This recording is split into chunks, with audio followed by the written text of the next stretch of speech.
Sabi nila, ang pamilya ay silungan sa gitna ng bagyo.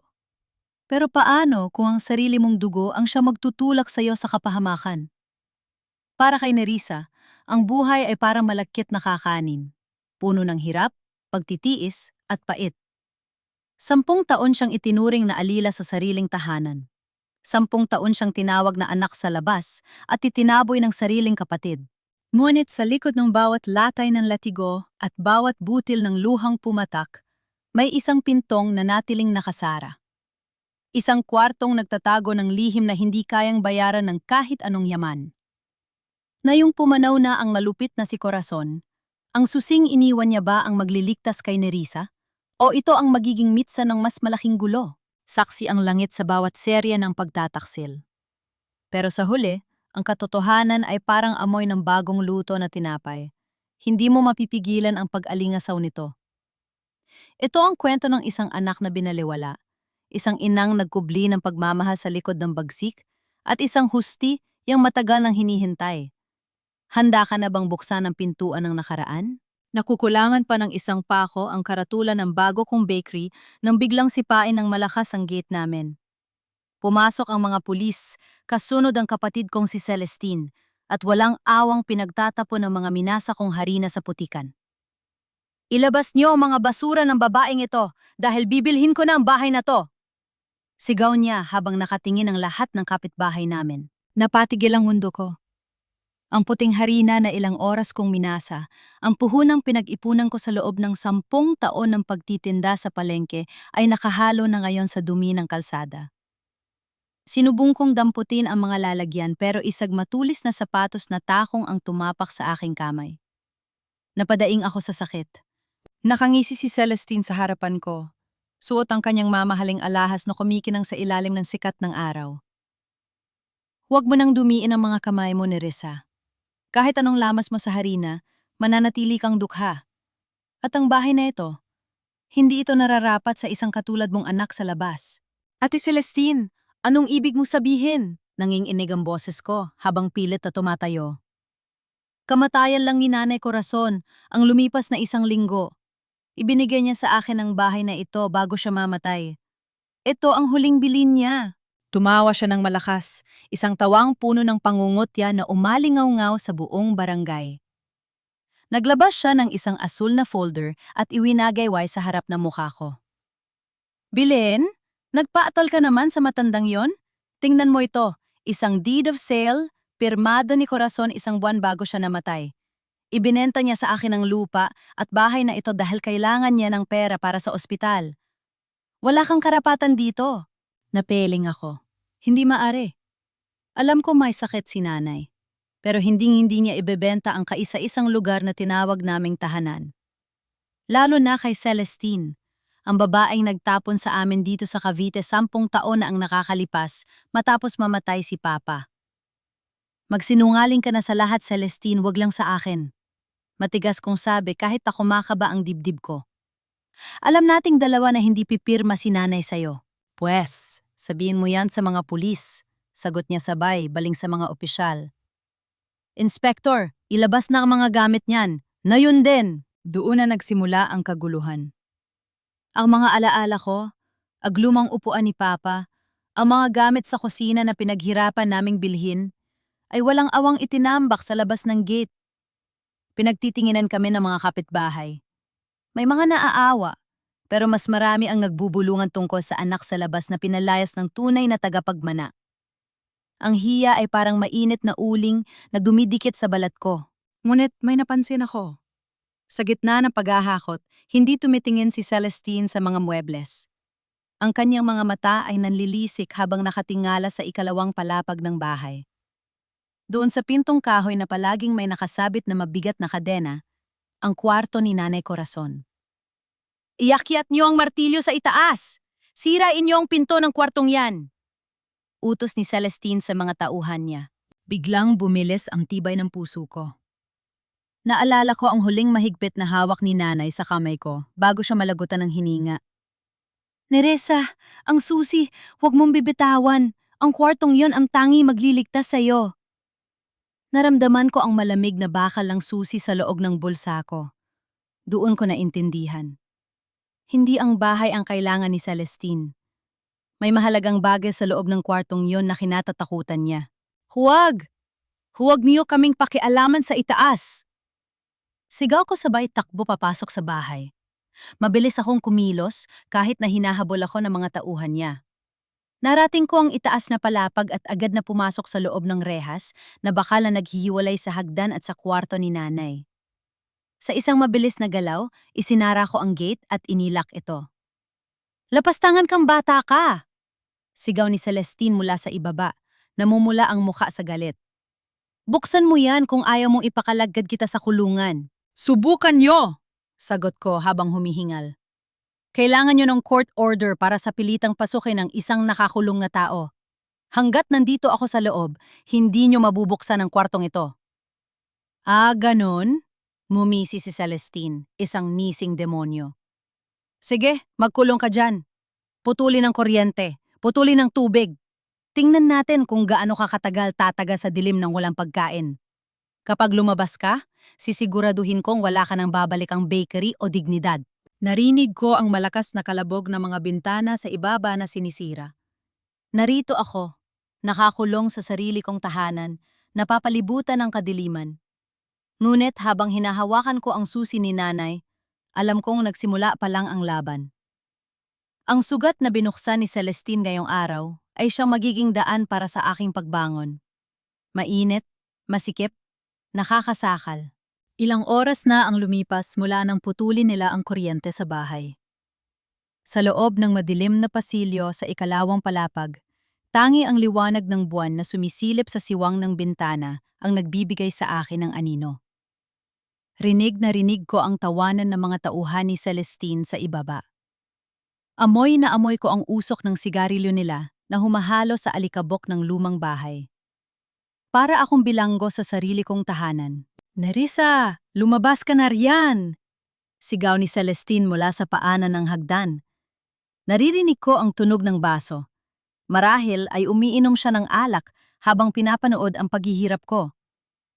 Para kang daga na nagtatago sa sarili mong lungga. Akala mo ba ay may darating na magliligtas sa'yo? Lahat ng tao sa barangay na ito alam na pinalayas kita dahil magnanakaw ka. Napakagatlabi ako sa dilim. Masakit pa sa gutom ang bawat salitang ibinabato niya. Magnanakaw? Ako pa ang naging magnanakaw sa harap ng mga taong nakasama ko sa loob ng 10 taon. Niyakap ko ang aking mga tuhod at idinikit ang aking likod sa pinto ng kwarto ni Nanay Corazon. Sa gitna ng takot, naalala ko mga huling gabi bago siya pumanaw. Naalala ko ang kanyang mga kamay, magaspang, tuyo, at puno ng peklat mula sa pagluluto ng kakanin sa loob ng maraming dekada. Noong mga panahong yon, akala ko ay malupit siya dahil palagi niya akong pinapagalitan kapag mali ang pagkakatimpla ko ng gata. Pero sa huling sandali, nang ibinigay niya ang susi, naramdaman ko ang panginginig ng kanyang mga daliri. Huwag kang bibigay, Nerissa. Bulong ko sa sarili ko. May dahilan kung bakit niya ito ginawa. Lumipas ang gabi na tila 1 taon, hindi ako nakatulog. Tuwing pipikit ang aking mga mata, naririnig ko ang kalabog ng bapor o ang boses ni Papa na tinatawag ang pangalan ko. Nang sumikat ang araw, hindi pag-asa ang dala nito, kundi ang katapusan ng aking palugit. 8:00 ng umaga, narinig ko ang malakas na padyak ng mga bota sa hagdan. Buksan ang pinto! Isang malakas na boses ng lalaki ang umalingaw, ang mga pulis. Wala na akong nagawa ng gamitan nila ng malaking martil, ang rehas na bakal. Sa bawat pagkumpas ng bakal, ramdam ko ang pagyanig ng sahig, tila ba dinudurog din ang aking puso. Nang tuluyang masira ang trangka, pumasok ang 2 opisyal at walang abog na hinawakan ako sa magkabilang braso. Bitawan niyo ako! May karapatan ako rito! Sigaw ko habang pilit na kumakawala. Wala kang karapatan sa lupang hindi sayo, nene. Sabi ng isang pulis habang kinakaladkad ako pababa ng hagdan. Halos hindi sumasayad ang aking mga paa sa sahig. Pagdating sa labas, sinalubong kami ng tindi ng sikat ng araw at ng mas maraming taong nanonood. Nakita ko ang natitira kong mga gamit, mga lumang damit, ang moped na ginagamit ko sa pagde-deliver ng van, at ang aking mga gamit sa kusina, na nakatambak na sa gilid ng kalsada, para mga basurang iniwan para kolektahin. Itinulak ako ng pulis palabas ng gate. Nadapa ako sa semento. Sa tabi ko, nakita ko ang aking paboritong hulmahan ng kakanin. Ang tanging alaala ko pa mula nung bata ako, na nayupi dahil natapakan ng kung sino. Kinuha ko ito at niyakap, habang ang dumi at alikabok ay humahalo sa aking mga luha. Ayon, bagay ka sa kalsada, Nerissa, sabi ni Celestine habang nakatayo sa veranda may hawak na pamaypay. Diyan ka nagsimula, diyan ka rin magtatapos. Isang batang lansangan na pinulot lang ni Papa. Napayuko ako. Ang hiya ay parang laso na unti-unting pumapatay sa akin. Gusto kong sumigaw. Gusto kong lumaban, pero paano? Sino ang maniniwala sa isang katulad ko laban sa isang makapangyarihang De La Cruz? Sandali lang! Isang baritono at matigas na boses ang pumutol sa halahak ni Celestine. Mula sa isang itim na sasakyan na kadarating lang, bumaba ang isang lalaking nakabarong Tagalog. Malinis ang gupit at may bitbit na leather briefcase. Seryoso ang kanyang mukha habang naglalakad patungo sa amin. Sino ka naman? May halong inis na tanong ni Celestine.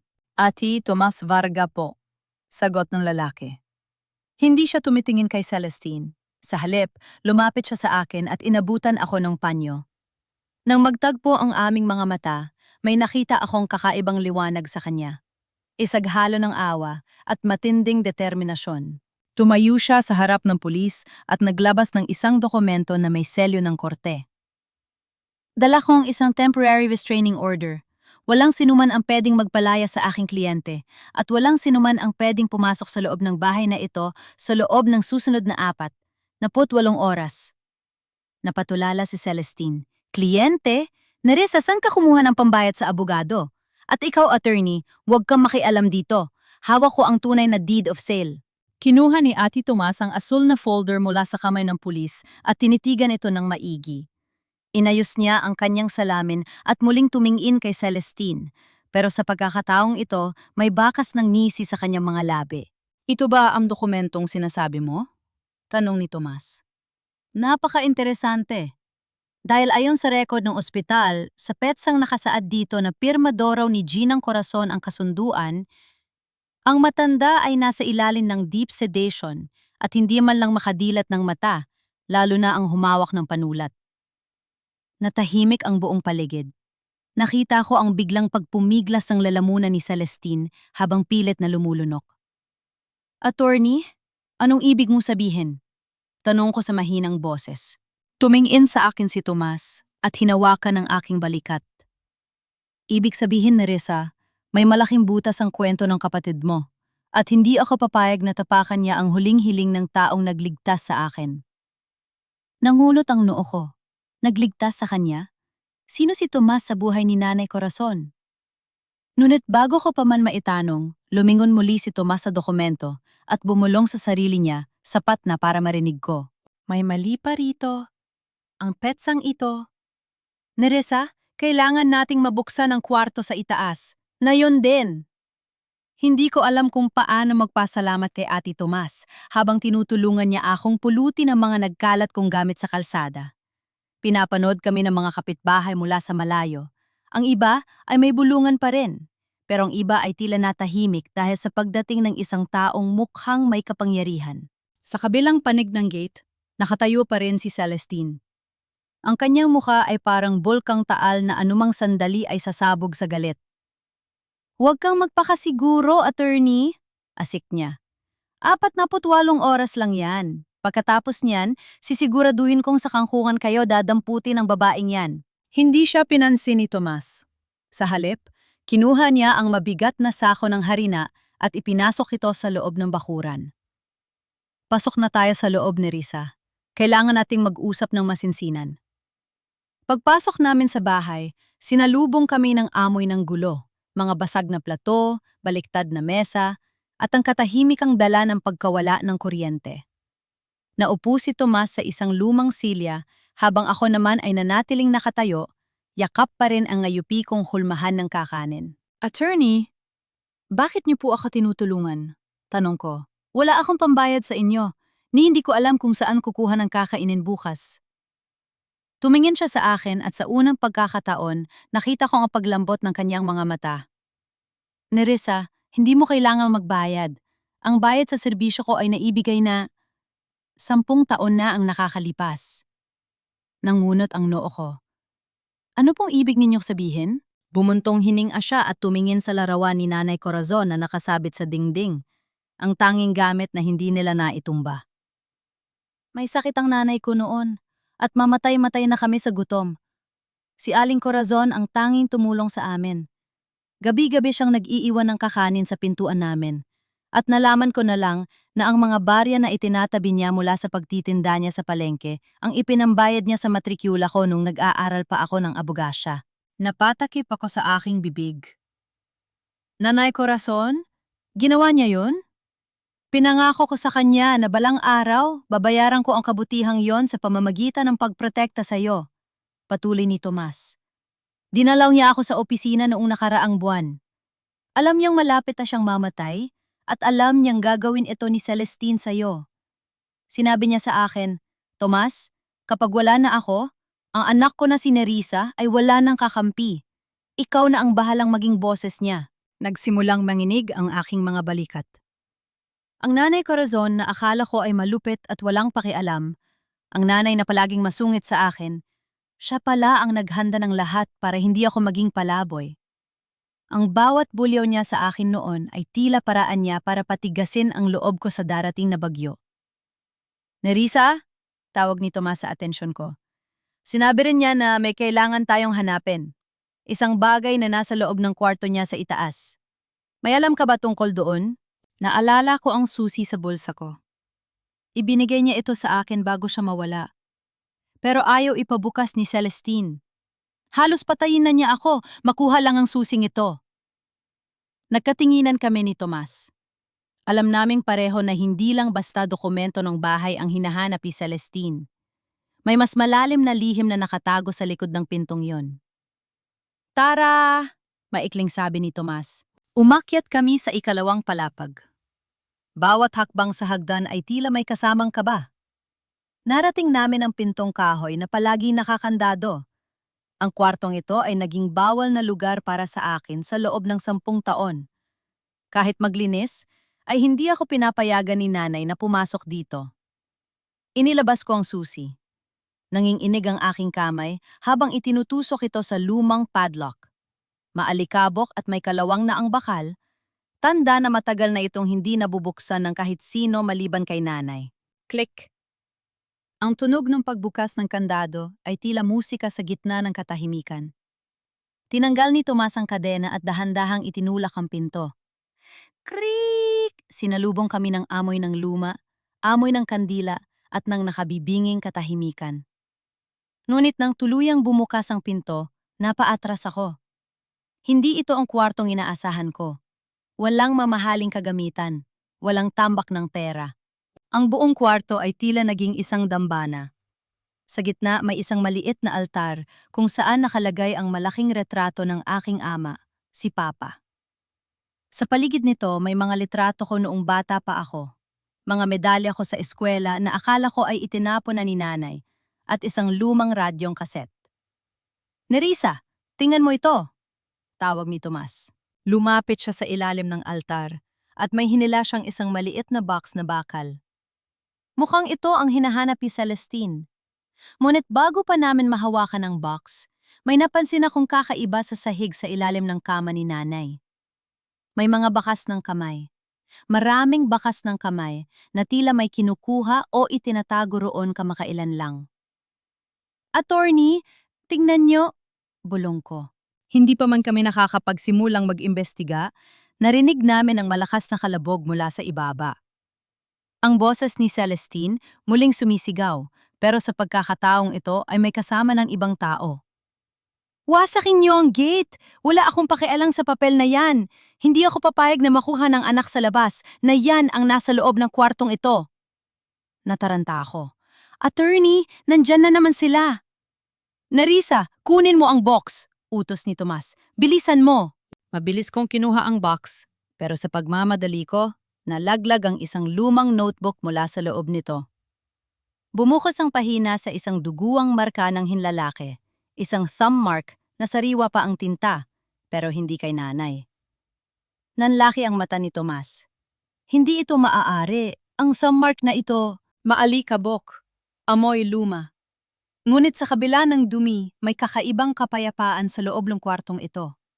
Habang unti-unting nasasanay ang aking mga mata sa dilim, naramdaman ko ang pangangatog ng aking mga tuhod. Hindi dahil sa takot, kundi dahil sa bawat sulok ng kwartong ito ay sumisigaw ng isang katotohanang matagal kong hindi nakita. Diyos ko! Bulong ko habang lumalapit sa maliit na altar. Sa gitna ng mga kandilang matagal ng upos, naroon ang retrato ni Papa. Ngunit ang mas nakapagpatigil sa paghinga ko ay ang mga bagay na nakapaligid dito. Ang aking unang sapatos nung sanggol pa ako. Ang mga medalya ko nung elementary, ang naakala ko ay winarak ni Nanay Corazon sa harap ko nung mamatay si Papa. Narito ang lahat, buo, malinis, at halatang iningatan sa loob ng maraming taon. Neresa, tingnan mo ito, tawag ni Tomas. Hawak niya ang isang lumang notebook na nalaglag mula sa box na bakal. Kinuha ko ang notebook. Sa loob nito ay may isang nakatuping sulat. Ang sulat kamay ay magaspang. Halatang hirap ang sumulat, pero kilala ko ang bawat kurbada ng mga letra. Kay Nanay Corazon ito. Neresa, anak ko, ang panimula ng sulat. Napahagulgol ako sa unang 2 salita pa lang. Sa loob ng 10 taon, ni minsan ay hindi niya ako tinawag na anak. Palaging bata, alila, o palamunin. Patawarin mo ako kung naging malupit ako sa iyo. Alam kong galit ka sa akin dahil ginawa kitang katulong sa sarili nating bahay. Pero kailangan mong maintindihan, ang kapatid mong si Celestine ay parang buwayang naghihintay lang ng pagkakataon. Kung nakita niyang itinatangi kita, kung nakita niyang may halaga ka sa akin, hindi ka niya tatigilan hanggat hindi ka nawawala sa landas niya. Nabitawan ko ang sulat. Binasa ni Tomas ang karugtong habang ako ay nakatulala. Ginawa kitang invisible, Nerissa. Ginawa kitang mukhang walang halaga para hindi ka na niya pag-interesyan. Pinatigas ko ang loob mo dahil alam kong balang araw, darating ang oras na wala na ako at kailangan mong harapin ang mundo ng mag-isa. Ang kwartong ito ang aking kumpisal. Dito, ikaw pa rin ang prinsesa ng papa mo. Dito, ikaw ang anak ko. Napaupo ako sa sahig, yakap-yakap ang notebook. Ang bawat bulyaw niya sa akin nung naglalako ako ng kakanin, ang bawat pagpilit niya sa akin na gumising ng madaling araw para magtrabaho, lahat ng yon ay training. Isang masakit at madugong paraan para ihanda ako sa tuso at lupit ni Celestine. Attorney, lahat ng galit ko sa kanya, mali pala ako, hikbi ko. Minahan niya ako sa parang hindi ko naintindihan.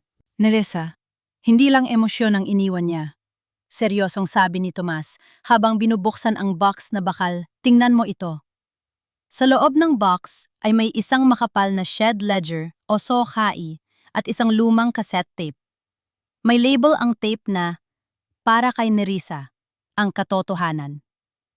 Ngunit bago pa namin maisalang ang tape sa lumang radyo, isang malakas na tunog ng pagkabasag ng salamin ang nanggaling sa ibaba. Nerissa! Lumabas ka riyan! Ang boses ni Celestine ay parang galing sa hukay sa tindi ng galit. Huwag mong hintayin na. Sunugin ko ang bahay na ito kasama kayong dalawa ng abogadong yan. Wala na siyang pasensya, sabi ni Tomas habang mabilis na isinisilid ang ledger at tape sa kanyang bag. Nerissa, kailangan nating malaman kung ano ang nasa kaset na ito. Pero hindi tayo pwedeng manatili rito. Sinisira na nila ang pinto sa ibaba. Hindi ako aalis nang wala ang retrato ni Papa at Nanay. Matigas kong sabi. Mabilis kong kinuha ang mga retrato sa altar. Sa pag-angat ko ng retrato ni Papa, may napansin akong isang maliit na butas sa dingding sa likod dito. May nakasuksok na isang susi, isang maliit at gintong susi na iba sa susing hawak ko. Attorney, may isa pa, sabi ko sabay pakita ng gintong susi. Yan marahil ang susi sa box na baka na hindi ko mabuksan kanina. Bulong ni Tomas. Tara na, sa bintana tayo dadaan. Eksaktong paglabas namin sa bintana, patungo sa bubong ng garahe, narinig namin ang malakas na pag-atungal ng pinto ng kwarto na nawasak. Wala rito! Sigaw ng isang tauhan ni Celestine. Hanapin niyo ang box! Hanapin niyo ang notebook! Huwag niyo silang hayaang makalayo! Utos ni Celestine. Habang gumababa kami sa bubong, nilingon ko ang bintana ng kwarto ni nanay. Nakita ko ang anino ni Celestine na galit na nagkakalkal sa altar. Ngayon, hindi na ako ang takot na ni Risa. Ang sakit na nararamdaman ko ay napalitan ng isang nagbabagang determinasyon. Attorney? Sabi ko habang sumasakay kami sa kotse niya. Pakinggan natin ang tape. Gusto ko malaman kung anong ninakaw sa akin ng babaeng yan. Pinaandar ni Tomas ang sasakyan. Isinalang niya ang cassette tape sa car stereo. Pagkatapos ng ilang segundong static na tunog, narinig namin ang mahina at paos na boses ni Nanay Corazon. Nerissa, kung naririnig mo ito, malamang ay wala na ako. Anak, makinig ka mabuti. Ang bahay na ito ay maliit na bahagi lang ng iniwan ng papa mo. May perang nakalaan para sa'yo. Malaking pera na itinago ni Celestine. At may isang tao pa nakasabwat niya. Isang taong hindi mo inaasahan. Nanlaki ang mata ko. Bago pa matapos ang pangungusap ni nanay, isang itim na van ang biglang humarang sa tapat ng sasakyan namin. Dahilan para mapapereno ng malakas si Tomas. Mula sa van, bumaba ang isang lalaki. Hindi ito tauhan lang. Ito ang asawa ni Celestine, si Ricardo, ang taong akala ko ay palaging kampi sa akin noon. Ibigay niyo sa akin ang bag, attorney, sabi ni Ricardo habang may hawak na baril. Huwag na natin idaan sa dahas ang lahat. Nanigas ako sa aking upuan habang nakatitig sa dulo ng baril ni Ricardo. Si Ricardo, at asawa ni Celestine na tuwing bibisita sa Cavite, ay palaging nagiiwan ng palihim na pera sa akin at nagsasabing, "Pasensya ka na sa ate mo, Nerissa." Akala ko ay siya ang tanging kakampi ko sa pamilyang Dela Cruz. Ngunit ang malamig na tingin niya ngayon ay sapat na para burahin ang lahat ng pagpapasalamat ko sa kanya. Ibigay mo na ang bag, attorney, ulit ni Ricardo. Huwag mong hayaang madamay ang bata rito. Alam natin dalawa na hindi mo kayang protektahan si Nerissa laban sa amin. Ricardo, akala ko ba... Nanginig ang boses ko. Akala ko ba mabuti kang tao? Tumawa siya ng mapait. Mabuti ang tao kapag walang nakataya, Nerissa. Pero sa pagkakataong ito, buhay at yaman ng pamilya ko ang nakasalalay. Ibigay niyo na ang ledger. Ngunit bago pa man makakilos si Ricardo, mabilis na pinaatras ni Tomas ang sasakyan. Humiyaw ang gulong sa kalsada. Sa gitna ng gulat ni Ricardo, hindi siya agad nakaputok. Mabilis na inilihis ni Tomas ang kotse sa isang makipot na eskinita na tanging maliit na sasakyan lang ang makakadaan. Kumapit ka, Nerissa! Sigaw ni Tomas. Habang mabilis kaming bumabagtas sa dilim, naramdaman ko ang paghampas ng adrenaline sa buong katawan ko. Nang masiguro ni Tomas na hindi na kami sinusundan ng van, itinigil niya ang sasakyan sa tapat ng isang maliit at lumang simbahan. Tahimik at malayo sa ingay. Ayos ka lang ba? Tanong ni Tomas habang hinahabol ang hininga. Tumango ako, kahit na nanginginig pa rin ang buonder katawan ko. Salamat, attorney, pero kailangan nating malaman kung ano ang nasa cassette tape. Isinalang uli ni Tomas ang tape. Ang boses ni Nanay Corazon ay nagpatuloy, mas malinaw na sa pagkakataong ito. Nerissa, anak, noong mamatay ang papa mo, may iniwan siyang trust fund para sa'yo. Hindi yun barya lang. 70 milyong piso ang nakalaan para sa kinabukasan mo. Nakapangalan yun sa'yo, pero dahil 16 na taon ka lang noon, si Celestine ang naging guardian mo. Nanlaki ang aking mga mata. 70 milyon? 10 taon akong nagtiis sa gutom. 10 taon akong naglako ng kakanin sa ilalim ng sikat ng araw para lang sa ilang bariya, habang may ganoon pala akong yaman.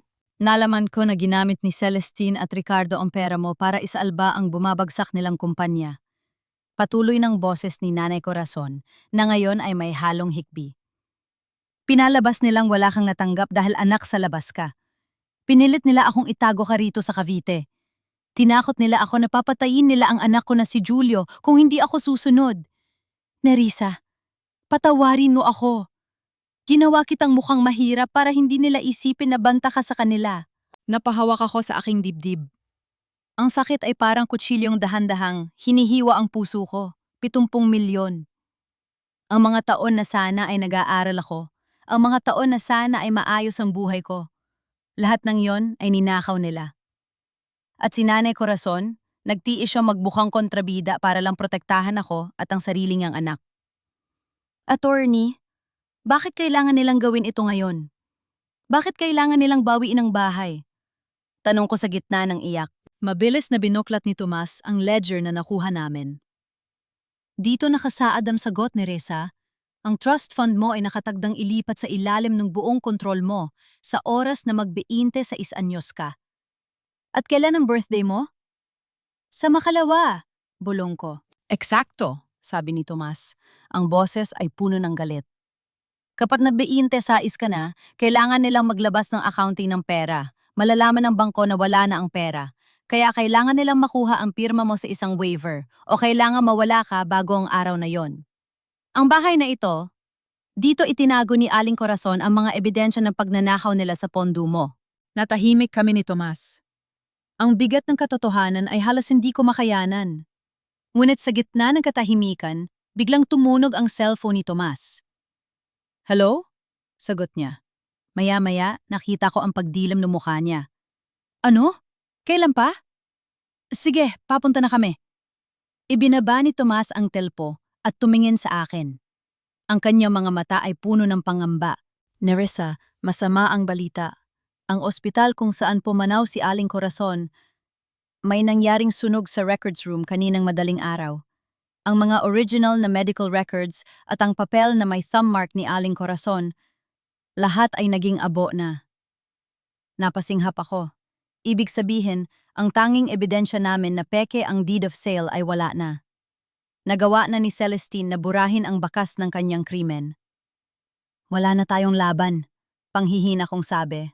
Hindi, matigas na sabi ni Tomas habang hinahawakan ng mahigpit ang manibela.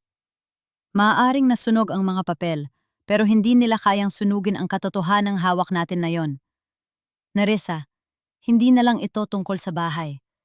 Ito ay tungkol sa 10 taon ng buhay mo na kinuha nila. Handa ka na bang bawiin ang lahat? Tiningnan ko ang retrato ni Nanay Corazon na dala ko. Naalala ko ang bawat sugat at pagod ko. Ang takot sa aking puso ay unti-unting napalitan ng isang malamig at matalim na poot. Gawin natin ang lahat, attorney, sabi ko habang pinapahira ng aking mga luha. Sisiguraduhin ko sa makalawa, sila naman ang iiyak.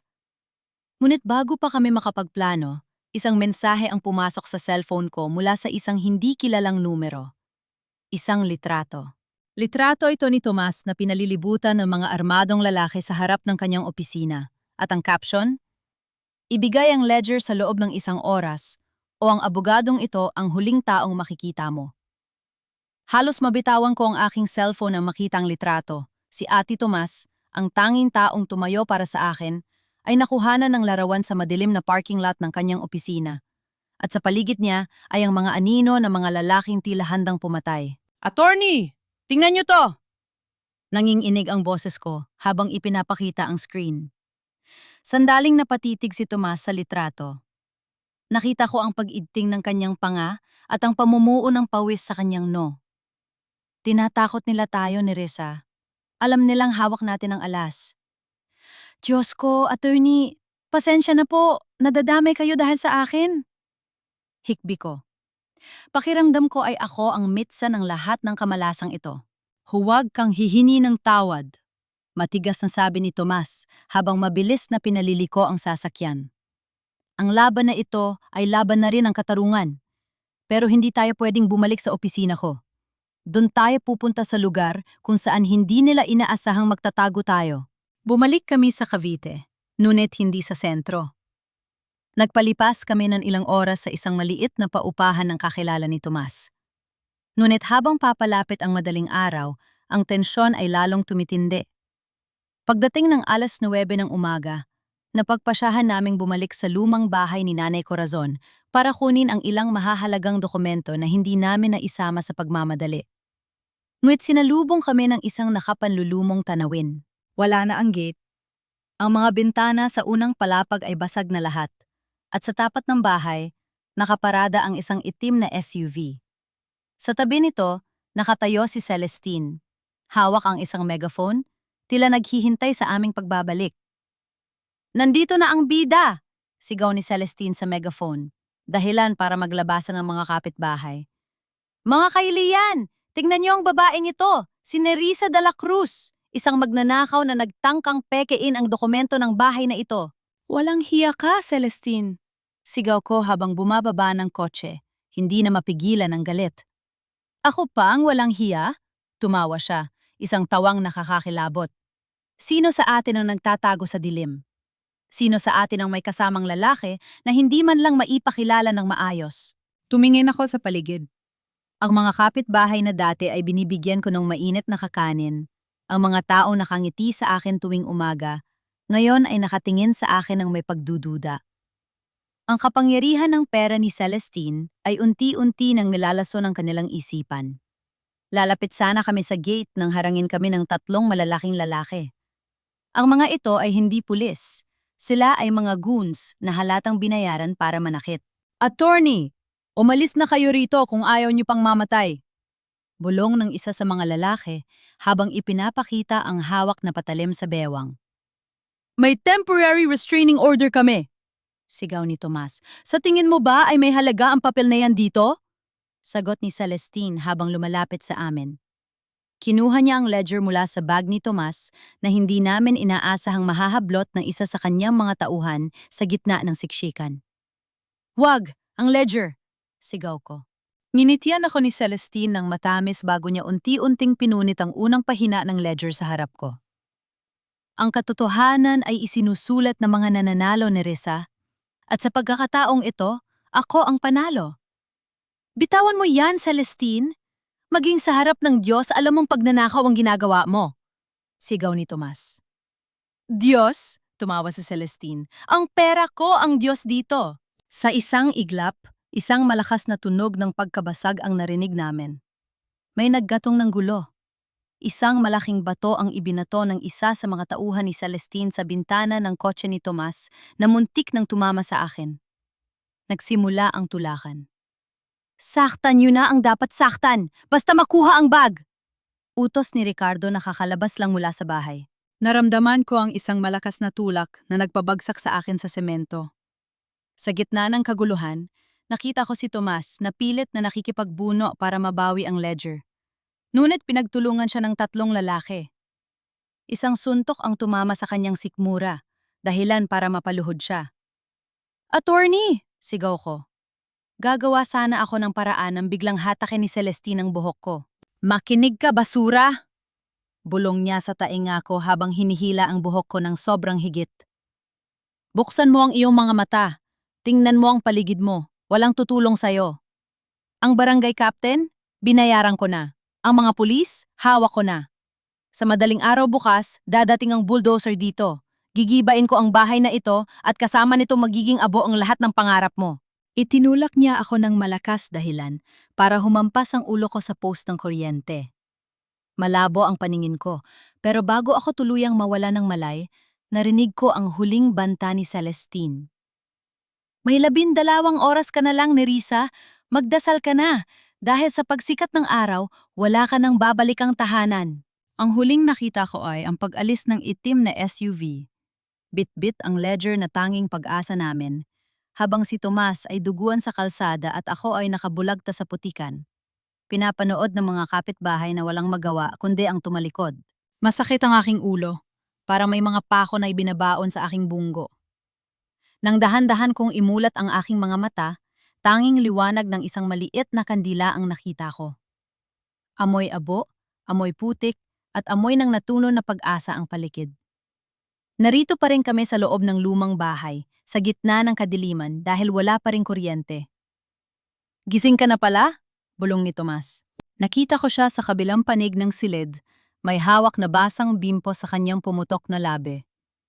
Puno ng pasa ang kanyang muka, pero ang kanyang mga mata ay nananatiling matalim.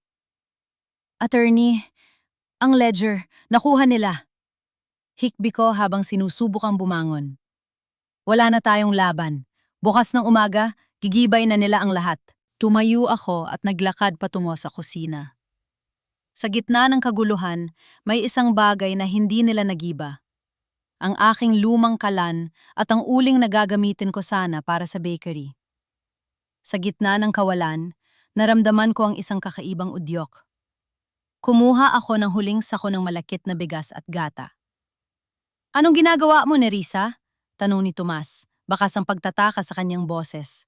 Magluluto ako, maikli kong sagot. Ito ang huling gabi natin sa bahay na ito. Hindi tayo pwedeng lumaban ng walang laman ang tiyan. Habang hinahalo ko ang kakanin sa ibabaw ng apoy, naramdaman ko ang bawat hapdi sa aking katawan. Ngunit kasabay ng paglapapat ng malagkit ay ang pagtigas din ng aking loob. Naalala ko ang itinuro ni Nanay Corazon na ang pinakamasarap na kakanin ay dinadaan sa matinding init bago lumabas ang tunay na tamis. Attorney, tawag ko sa kanya habang inihahain ang mainit na kakanin sa isang piraso ng dahon ng saging. Huwag kang mag-alala tungkol sa ledger na nakuha ni Celestine, nangunot ang noni Tomas. Anong ibig mong sabihin? Yun na lang ang tanging ebidensya natin sa korte. Ngumiti ako ng mapait. Isang ngiti na ngayon ko lang naramdaman sa aking mga labi. Ang nakuha ni Celestine ay ang notebook na puno ng uling at lumang papel na pinalabas kong ledger. Nung nagkakagulo sa labas, palihim kong isinuksyok ang tunay na ledger sa loob ng sako ng harina na itinapon nila sa putikan. Akala nila ay basura na yon, kaya hindi nila pinansin. Nabitawan ni Tomas ang kanyang kutsara. Nerissa, ginawa mo yon sa gitna ng takot mo? 10 taon akong tinuruan ni Nanay Corazon na magtago sa paningin ng mga buwaya, attorney. Sabi ko habang tinititigan ng apoy. Pero hindi sapat ang ledger. Alam nating kayang bayaran ni Celestine ang husgado. Kailangan nating gamitin ang tanging bagay na mas mahalaga sa kanya kaysa sa pera. Ang kanyang hiya. Uminom ako ng tubig at tumingin ng diretso kay Tomas. Buksan mo ang iyong laptop. May kailangan tayong tawagan. Hindi ang mga pulis, kundi ang mga kumpanyang kapartner ni Ricardo sa negosyo.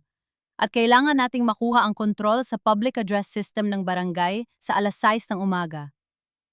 Anong plano mo? Tanong ni Tomas na tila nabuhayan ng loob. Gusto ni Celestine ng palabas, di ba? Pwes, bibigyan natin siya ng isang grandiosong finale. Sagot ko.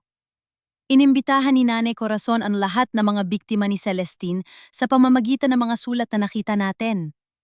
Bukas hindi bulldozer ang sasalubong sa kanya, kundi ang lahat ng katotohanang pilit niyang ibinaon sa lupa. Natahimik kami sa loob ng ilang minuto. Ninanamnam ang huling hapunan sa loob ng bahay na puno ng alaala. Sa gitna ng katahimikan, narinig namin ang malayong ugong ng mga makina. Ang mga bulldozer ay nagsisimula ng pumwesto sa dulo ng kalsada. Natatakot ka ba? Tanong ni Tomas. Huminga ako ng malalim at hinawakan ang gintong susi ni Nanay Corazon sa aking leeg. Natatakot ako, attorney. Pero mas natatakot ako na mamatay na hindi na ibabalik ang danggal ng mga magulang ko. Sa pagsikat ng araw, tapos na pagiging biktima ko. Inayos namin ang aming mga kagamitan. Habang ang buong barangay ay natutulog, 2 tao ang tahimik na naghahanda para sa isang giyera na hindi gagamitan ng baril, kundi ng boses at katotohanan. Cliffhanger. Isang malakas na busina ng truck ang gumaralgal sa tapat ng gate. Oras na! Sigaw ng isang lalaki sa labas.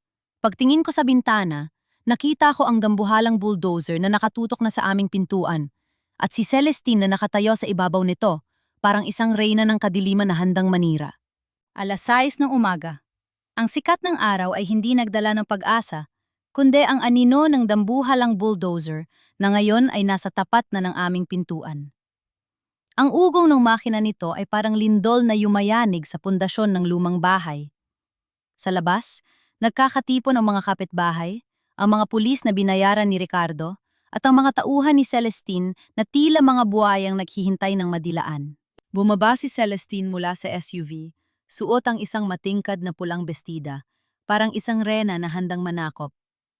Nerissa, oras na! Sigaw niya. Lumabas ka na riyan bago ko ipagiba ang bahay na ito kasama ka. Dahan-dahan akong lumabas sa balkona, gulo-gulo ang buhok at namumula ang mga mata, isang imahe ng isang taong sawi at talunan. Sa aking mga kamay, mahigpit kong yakap ang isang itim na box na bakal. Ang maling box na ginawa naming pain ni Tomas. Ate Celestine, maawa ka. Pagsusuma mo ko, ang boses ko ay sadyang ginawa kong gumaralgal. Huwag mong gibay ng bahay. Ito na lang ang natitira sa amin ni nanay. Nanay? Nanay mo lang yon, Neresa. Huwag mong idamay ang pamilya ko sa mansa ng pagkatao mo. Tumawa siya at kumuha ng isang bundle ng pera mula sa kanyang bag. Inihagis niya ito sa putikan sa paanan ng hagdan.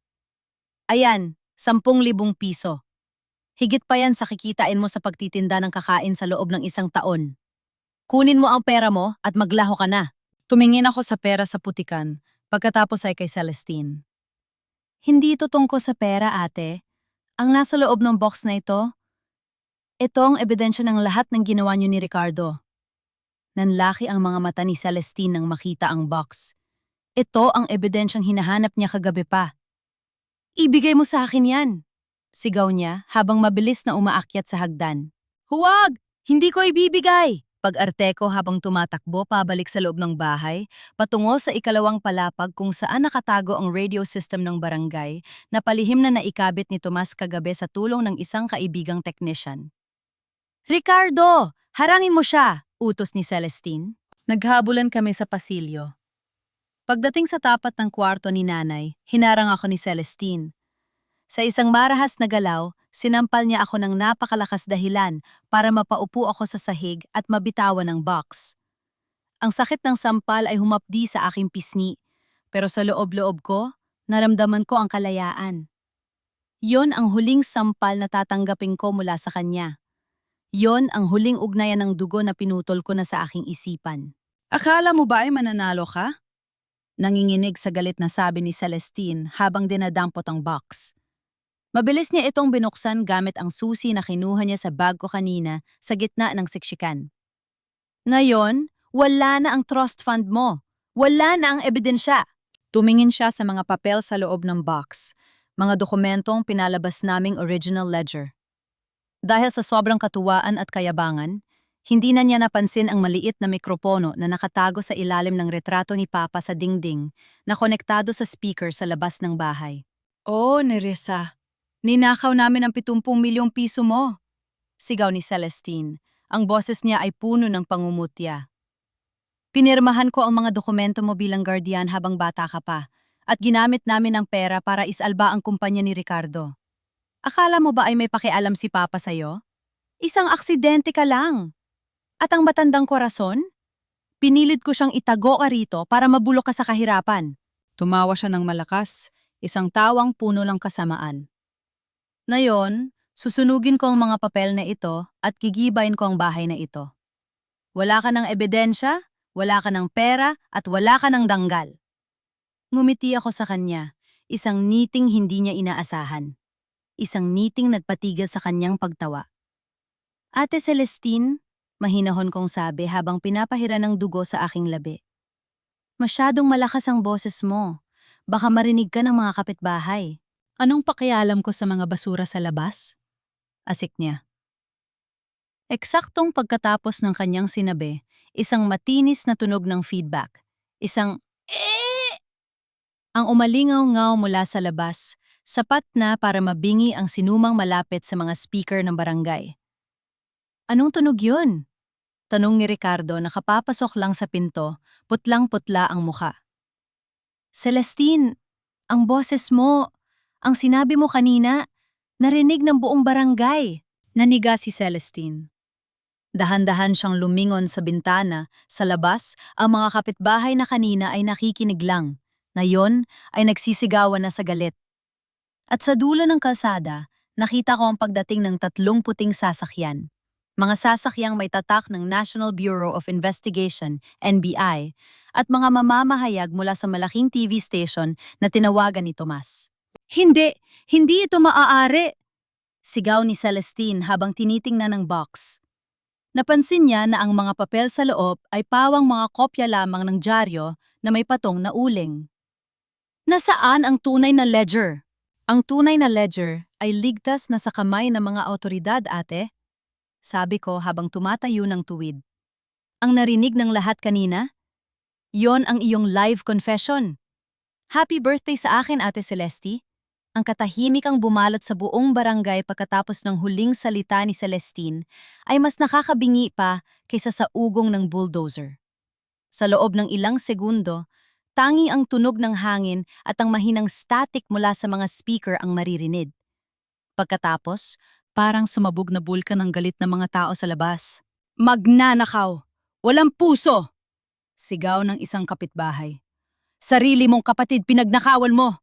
Demonyo ka, Celestine! Dagdag pa ng iba.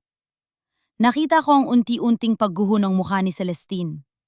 Ang pulang bestida na suot niya, na kanina ay parang simbolo ng kapangyarihan, ngayon ay mukhang mantsa ng dugo sa gitna ng kanyang kahihiyan.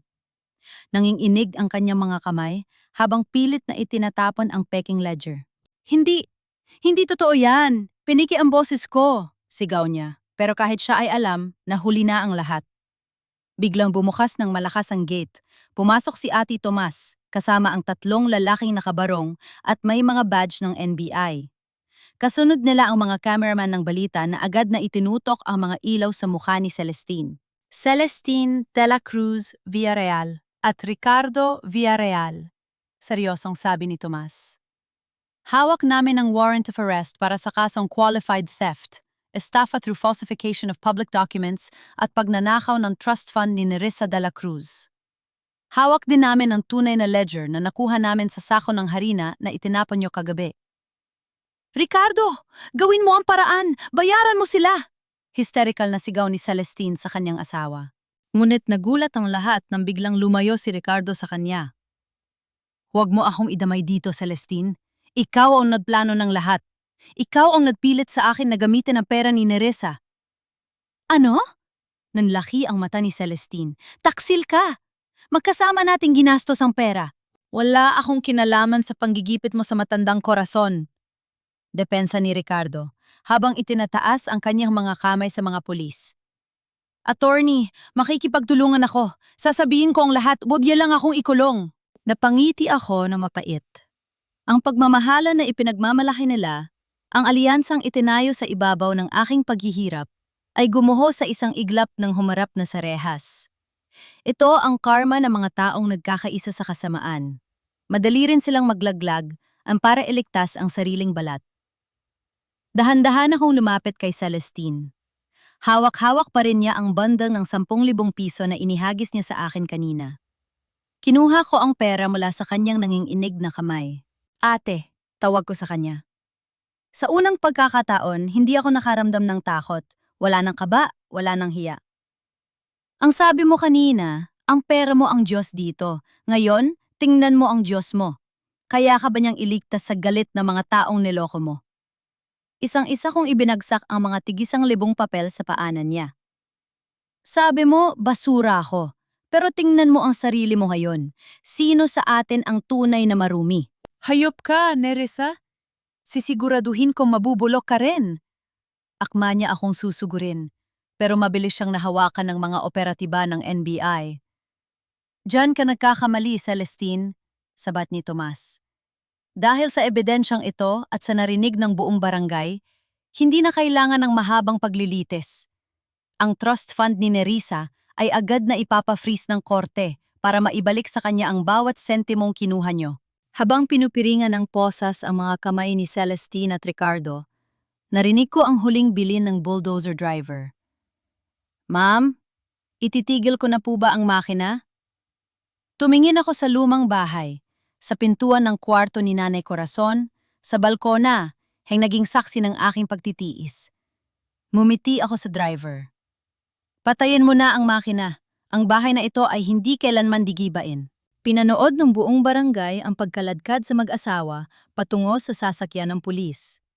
Ang mga taong kanina ay naniniwala sa mga paninira ni Celestine, na yon ay lumalapit sa akin, humihingi ng paumanhin at nag-aalok ng tulon. Pero tanging si Tomas lang ang hinarap ko. Tapos na, Nerissa, sabi niya, habang inaabutan ako ng tubig. Malaya ka na. Napaupo ako sa hagdan ng aming bahay, habang pinagmamasdan ng paglayo ng mga sasakyan na may sirena.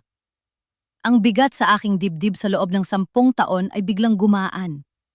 Hindi dahil sa 70 milyong piso na babalik sa akin, kundi dahil sa wakas narinig ng mundo ang aking pangalan ng walang kasamang pangungutya. Niyakap ko ang retrato ni Nanay Corazon at Papa. Nanay? Papa? Nanalo tayo ne? 6 na buwan ang mabilis na lumipas. Ang sikat ng araw sa Cavite ngayong umaga ay tila may dalang kakaibang ganda. Wala na ang mga bulldozer, wala na ang mga sigawan, at wala na ang takot na namumugad sa bawat sulok ng aming lumang tahanan. Ang bahay na dati ay mukhang abandonado at malungkot. Ngayon ay kulay puti at dilaw na. Matingkad, malinis, at puno ng buhay. Isang malaking karatula ang nakasabit ngayon sa harap ng gate, gawa sa magandang kahoy na may ukit na mga bulaklak. Corazon's Bakery and Garden. Pinuksan ko ang mga bintana sa unang palapag at hinayaan ang sariwang hangin na pumasok. Amoy na amoy ko na ang halimuyak ng bagong lutong pandesal at ang matamis na aroma ng bibingka at puto bumbong na niluluto sa aming bagong kusina. Hindi na ako naglalako sa kalsada sa ilalim ng init ng araw. Ngayon, ang mga tao na ang lumalapit sa akin. Magandang umaga, Nerissa! Bati ni Aling Marites. Ang kapitbahay na dati ay umiiwas sa akin, pero ngayon ay isa na sa aking mga suki. 2 supot na ng mainit na pandesal. At na pala, balita ko ay pinalangha to sa kapatid mo? Tumigil ako sa pag-aayos ng mga tinapay at nuumiti ng mahinahon. Opo, Aling Marites, kahapon lang ay lumabas ang pinal na desisyon ng korte. 18 taon na pagkakakulong para sa qualified theft at falsification. Mabuti naman, iling ni Aling Marites. Ang sabi nila, iniwan na rin daw siya ni Ricardo. Nagturuan silang dalawa hanggang sa mauwi sa hiwalayan. Sayang ang yaman, napunta lang sa wala dahil sa kasakiman. Nang makaalis si Aling Marites, sandali akong napaisip. Ang balita tungkol kay Celestine ay hindi na nagbibigay sa akin ng galit. Sa halip, naaawa ako sa kanya. Nawala ang kanyang karangyaan, ang kanyang danggal, at maging ang taong akala niya ay katuwang niya sa buhay. Nakakulong siya sa rehas ng kanyang sariling mga kasalanan, habang ako ay malaya na sa wakas. Umakyat ako sa ikalawang palapag, sa kwartong dating laging nakakandado. Ngunit ngayon, wala na ang mga kadena. Ang pinto ay laging bukas. Ang loob ng kwarto ni Nanay Corazon ay ginawa kong isang maliit na library at tahimik na silid para sa aking pagpapahinga. Lumapit ako sa altar.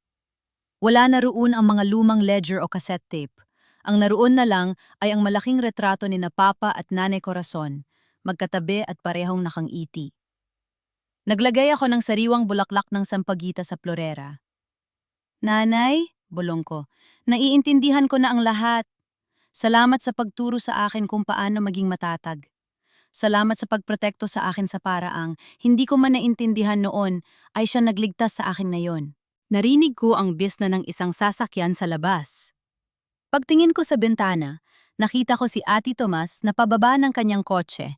May bitbit na mga dokumento at isang pumpon ng mga bulaklak. Simula nang matapos ang kaso, naging madalas ang pagbisita niya. Hindi na bilang abogado, kundi bilang isang kaibigan, at marahil, higit pa doon sa darating na panahon. Nerissa, may dala akong magandang balita! Sigaw niya mula sa ibaba habang kumakaway. Bumaba ako ng mabilis, ang puso ko ay magaan at puno ng pag-asa. Sinalubong ko siya sa may pintuan ng bakery. Ang trust fund mo, naibalik na ng buo sa account mo, sabi ni Tomas. Ang mga mata ay kumikinang sa tuwa. Ngayon, maaari mo nang gawin ang lahat ng pangarap mo. Pwede ka nang mag-aral muli o magpatayo ng mas malaking bakery sa Manila. Tumingin ako sa paligid ng aming bakuran, sa mga batang bumibili ng tinapay, sa mga kapitbahay na nagtatawanan, at sa amoy ng kakanin na nagsisilbing alaala ng aking pinagmulan. Dito muna ako, attorney, sabi ko habang tinatanggap ang mga bulaklak mula sa kanya. Dito ka nagsimula, at dito ko rin gustong itayo ang aking bagong buhay. Ang 70 milyon? Gagamitin ko yon para tulungan ang mga bata rito sa Cavite na katulad ko ring ng Arap pero walang boses. Ngumiti si Tomas at hinawakan ng bahagya ang aking kamay. Nanay Corazon would be very proud of you, Nerissa. Tumingal ako sa langit. Ang bughaw na kalangitan ay tila isang malawak na canvas ng kapayapaan. Sa loob ng 10 taon, naniwala ako na ang buhay ko ay isang mahabang serye ng pait at dusa. Pero ngayon, alam ko na ang bawat luha ay pataba lamang para sa aking pag-usbong. Ang pangalang anak sa labas ay wala na. Ang alila ay naglaho na. Ang natitira na lang ay si Nerissa de la Cruz. Isang babaeng may dangal, may paninindigan, at may pusong marunong magpatawad, pero hindi nakakalimot sa tunay na halaga ng katarungan. Habang hinihiwa ko ang bagong lutong tinapay para kay Tomas, ang halimuyak nito ay hindi lang amoy ng pagkain. Ito ang amoy ng tagumpay. Ito ang amoy ng aking kalayaan.